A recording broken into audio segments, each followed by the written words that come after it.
فصيام 3 أيام ذلك كفارة أيمانكم إذا حلفتم واحفظوا أيمانكم كذلك يبين الله لكم الآيات لعلكم تشكرون يا أيها الذين آمنوا إنما الخمر والميسر والأنصاب والأزلام رجس من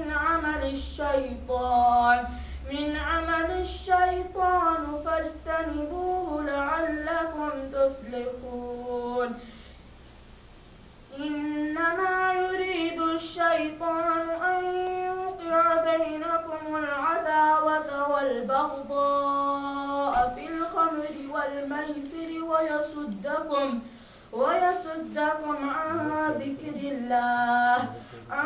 ذكر الله وعن الصلاة فهل أنتم منتهون وأطيعوا الله وأطيعوا الرسول واحذروا فإن توليتم فاعلموا أنما على رسولنا البلاغ المبين صدق الله العظيم.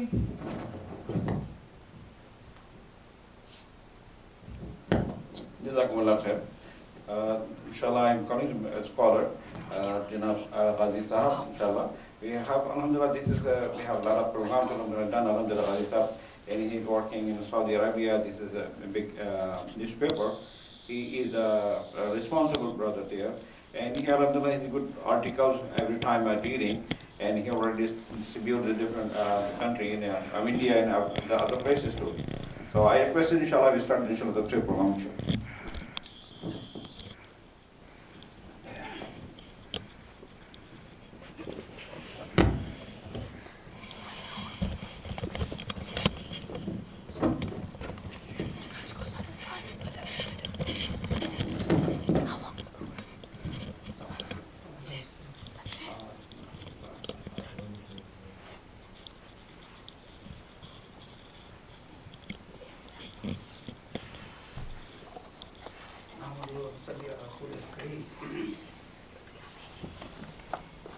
I would like to make one thing clear, that it is not a program of tafsir. But I am not an alim or scholar, as our brother Zafar Sahab said. I am just an ordinary student, and whatever I present is my own study. It may be correct, maybe not correct, because the scholars are here. They may tell me if I am right or I am wrong. But anyway, whatever I am presenting is my study of Kitabullah.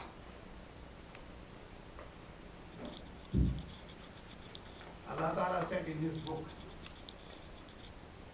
about human beings, وَلَقَدْ كَرَّمْنَا بَنِي آدَمَ وَحَمَلْنَاهُمْ فِي الْبَرِّ وَالْبَحْرِ رزقناهم من الطيبات وفضلناهم على كثير ممن خلقنا تفضيلا صدق الله العظيم.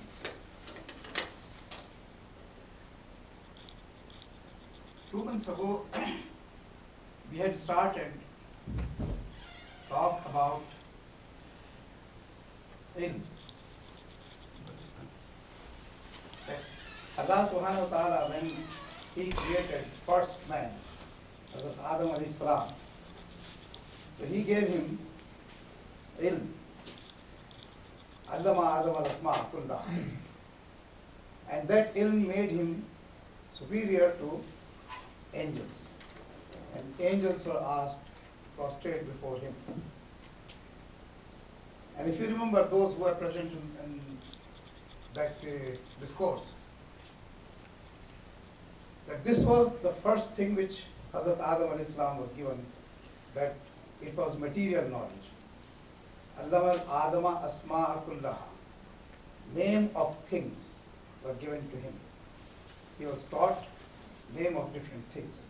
So that was material knowledge which was given to Hazrat Adam alayhi salam, first thing. And after that, when his spouse, his companion, Hazrat Hawa was created, he was given what we call Sharia. And he was said that you and your wife both live in paradise and eat whatever you want, there's plenty of it, but refrain from, don't go near one tree. So I said at that time that Sharia in essence is do's and don'ts, laws about what you can do and laws about what we cannot do. So in this order, Hazrat Adam alayhi salam and Hazrat Hawa both, the first couple, was given the law. And the law was that live here in the Jannah and eat whatever you want from anywhere, there is plenty of it.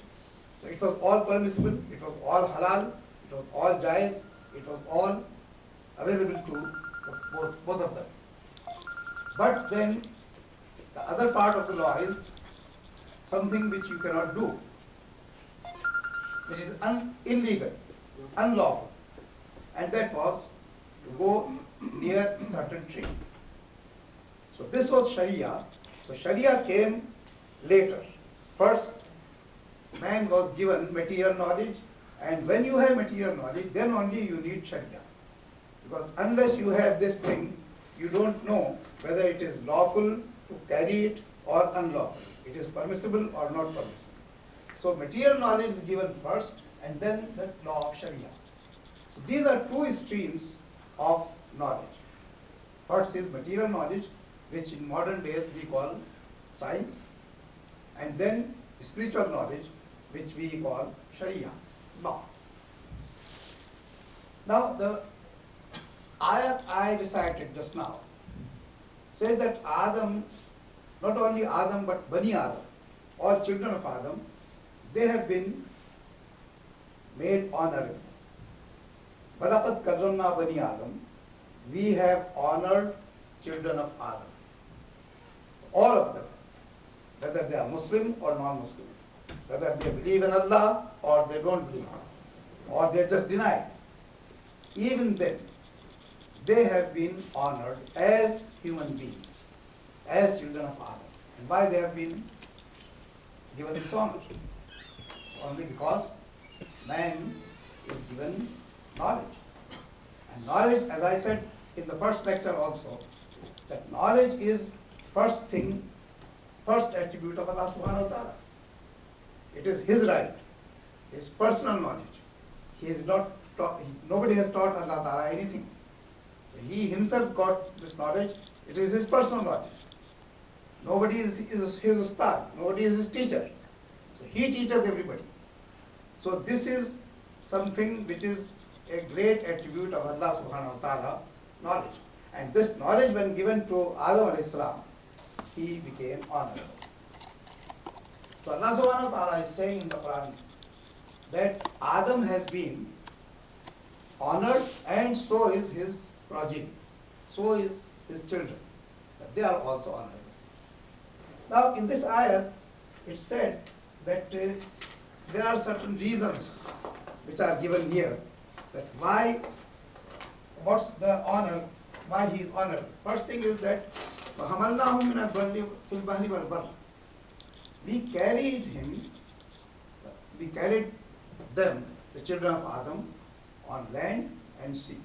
They travel and we carry them, we guide them, and provided for them pure things, tayyibat, which is permissible. They can eat anything which is permissible. So this is second thing, the honor for him. Other creatures, for example animals, they have their instincts, and I told you that there is ilm jibali also, the instinctive knowledge. They, for example, a lion would not eat grass, a cow will not eat meat. So it's for them decided that what they can eat and what they cannot eat. But for man, he can eat both grass as well as meat, mutton. he can also eat something which is permissible, and he can also eat something which is not permissible. So Allah subhanahu wa ta'ala said that we have given man something which is pure, which is good, and they can choose from it, they can eat it. So this is given by Allah subhanahu wa ta'ala. There is another honor which no other creature has. And the third thing is that he has been preferred over other preferred creatures. For example, angels. Angels are preferred creatures. They are also created by Allah subhanahu wa ta'ala. And Allah subhanahu wa ta'ala said that man has been preferred over even angels. So he is superior to angels because angels had prostrated before him. So Allah subhanahu wa ta'ala has said that he is honorable because of three things: that he can travel all around the world, and we can. Allah subhanahu wa ta'ala can. He guides. All of us were not born here. Most of us. Maybe the children were born here. So we have moved from different parts of the world. From this country, from that country, all around the world. Who guided us to come here? How did we come here? It was Allah subhanahu wa ta'ala. He decided that we should be here. And he decided how we are guided. So he provided all the provisions, given all the facilities which are necessary for travel. And he brought us here, either through sea, or through land, or through air. So this was an honor. And the third thing is that you can eat anything which is permissible, which is pure, which is good. And the third thing is that you have been honored by, preferred by over other preferred creatures. Now, when we are preferred creatures, we are better than other creatures. So what's our position? And what we are supposed to do? What we have to do something which maintains our rank. In a school, in a classroom, there are 30 students and there is a teacher. The teacher knows that who is a good student and who is a bad student. So the good student is supposed to do better if he is getting, for example, 8 marks out of 10. So teacher expects him that he should get 9 out of 10. And the poor student, if he is getting 5 out of 10, so he is expected that he should do better, get 6 out of 10, 7 out of 10, or equal to the good student, be a good student. So Allah subhanahu wa ta'ala, who has created us, so created not vainly. وَمَا خَلَقْتَ الْجِنَّ وَالْإِنسَ إِلَّا لِيَعْبُدُونِ. Allah ta'ala has created us to worship Him. This is the first thing.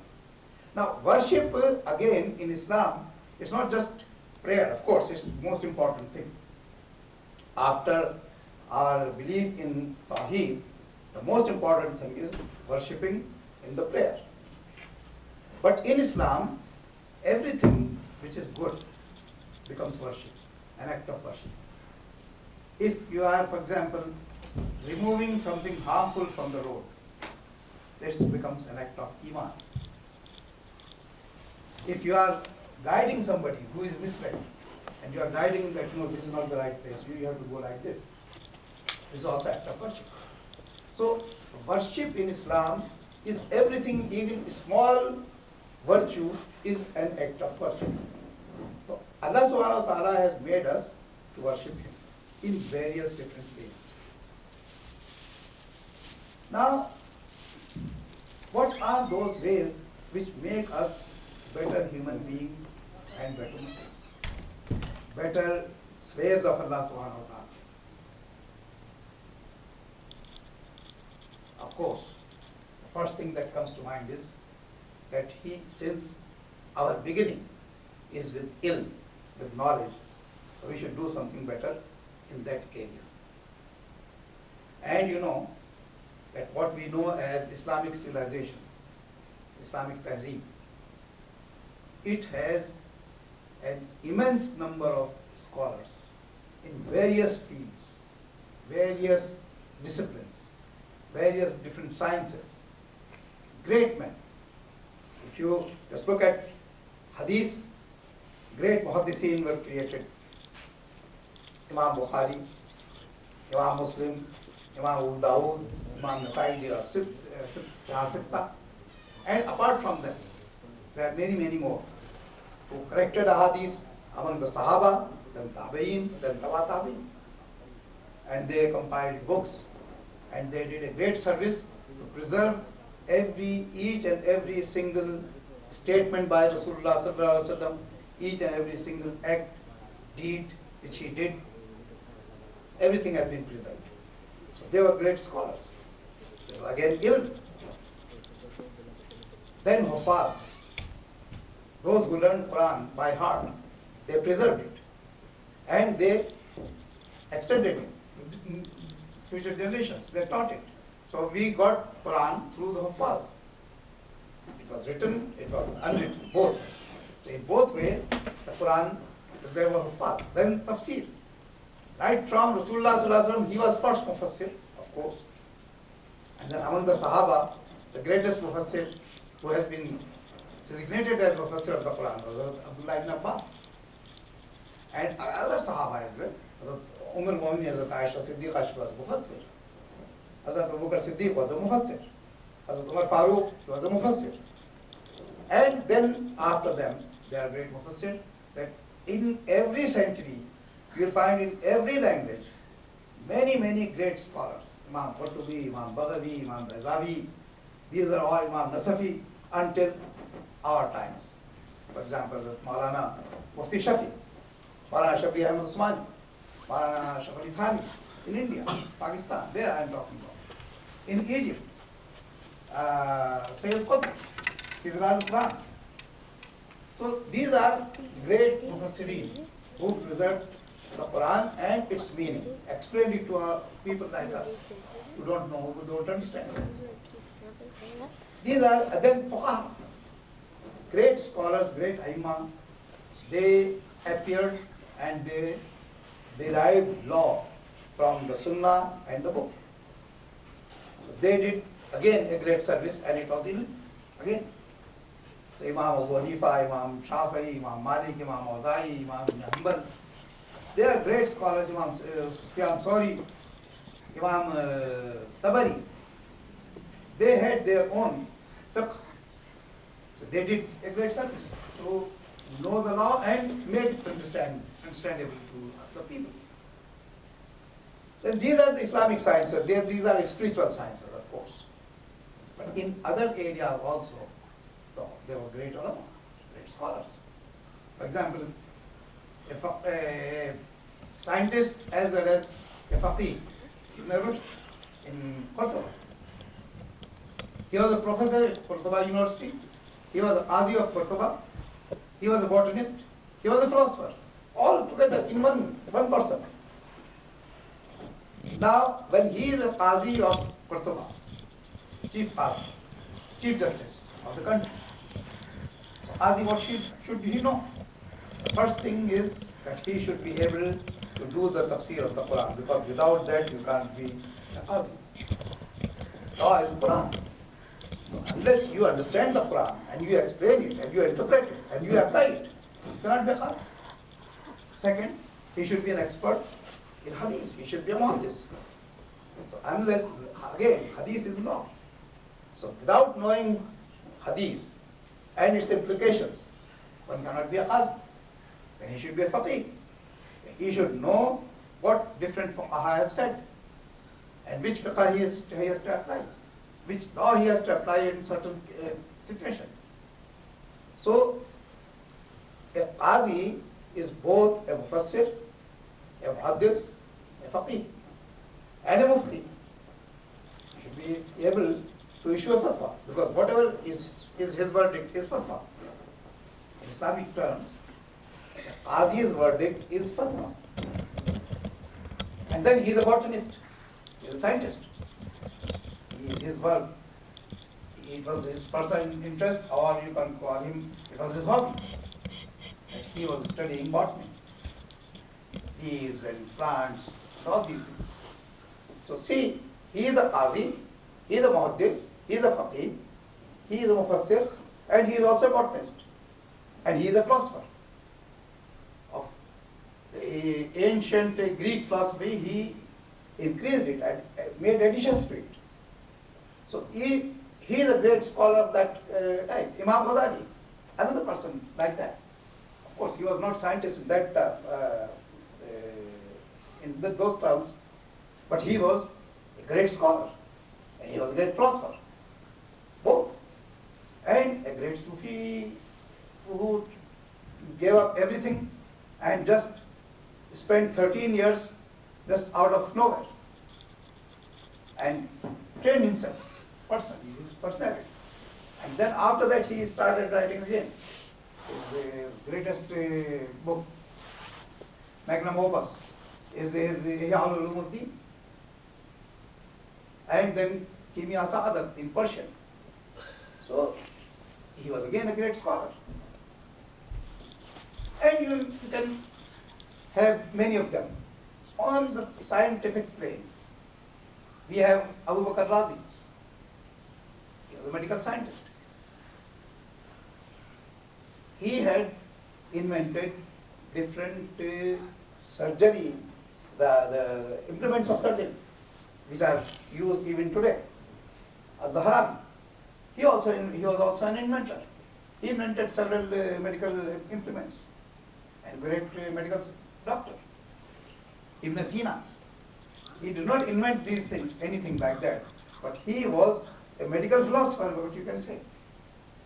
Even today you don't have medical philosophers, but he was a medical philosopher.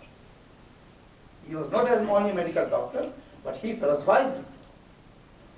The whole system of human body, he studied it and then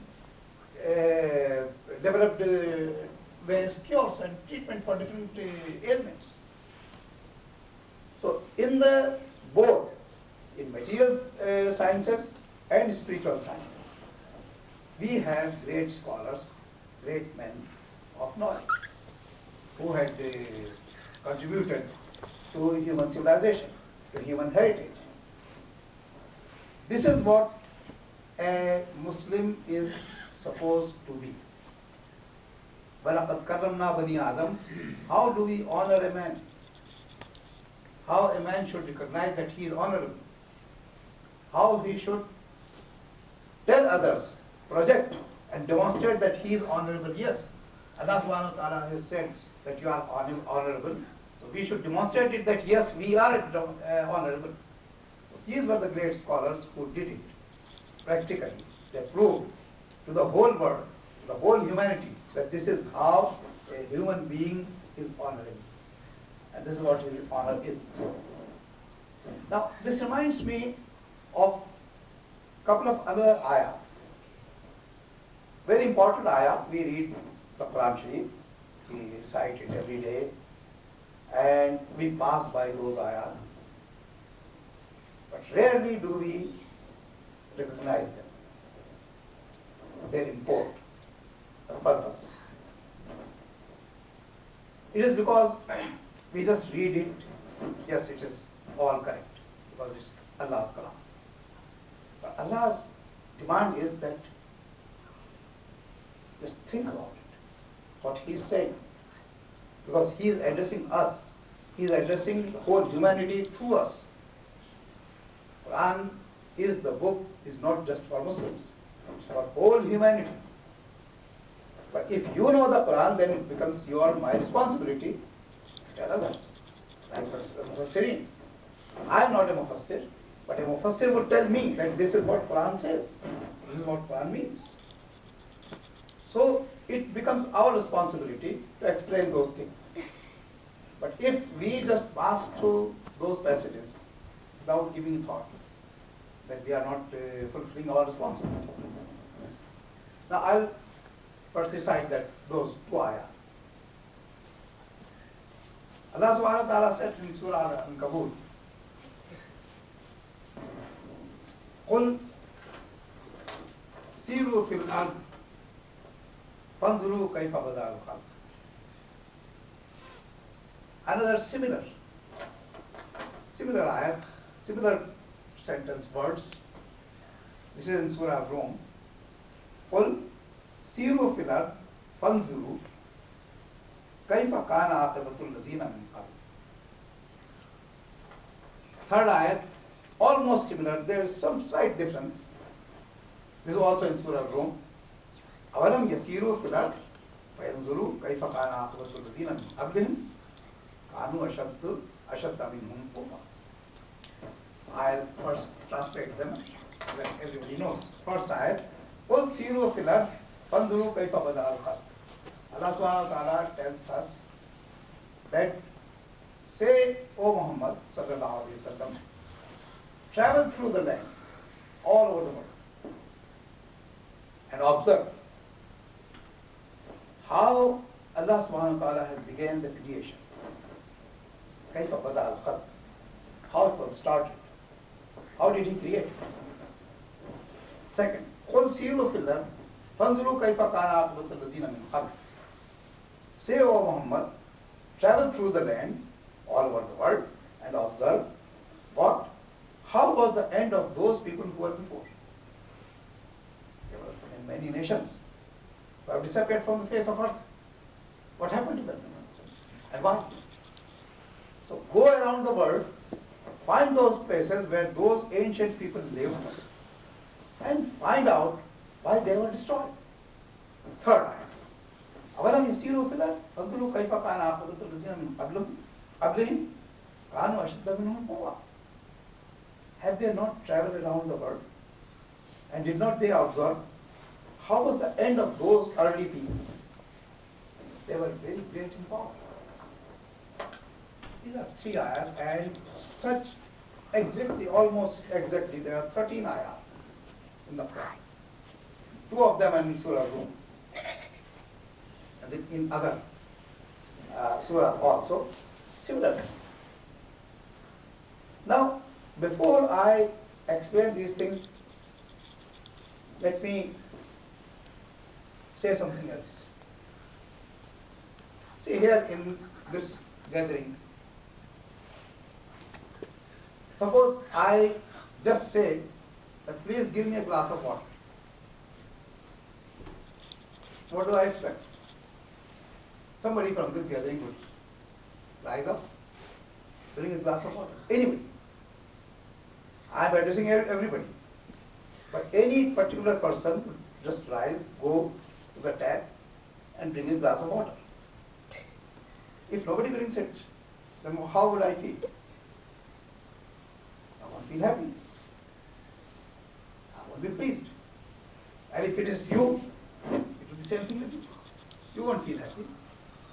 That I said that bring something for me, and nobody brought it to me. Just one command. Please bring a glass of water. Just one command. And if nobody fulfills that command in the audience, then you don't feel that you have been honored. Your word has been honored. You have been properly respected. You are thirsty, nobody was there. There were so many people, but nobody cared. So you are not happy. Your thirst increases. And your view of those gatherings is not good. Right? If somebody has given you 3 orders in one go, how would you feel? 3 orders, 3 commands. See, in this ayah, قُلْ سِيرُوا فِي الْأَرْضِ فَانْظُرُوا كَيْفَ بَدَأَ الْخَلْقَ. There are 3 commands Allah subhanahu wa ta'ala is giving. First is addressed to the Rasulullah sallallahu alaihi wasallam. Qul is order, command. Listen, hear, and say. If Rasulullah sallallahu alaihi wasallam doesn't say it, is he fulfilling the law of Allah, the command of Allah? No. He has to do it, and he did it. Jazakallah khair.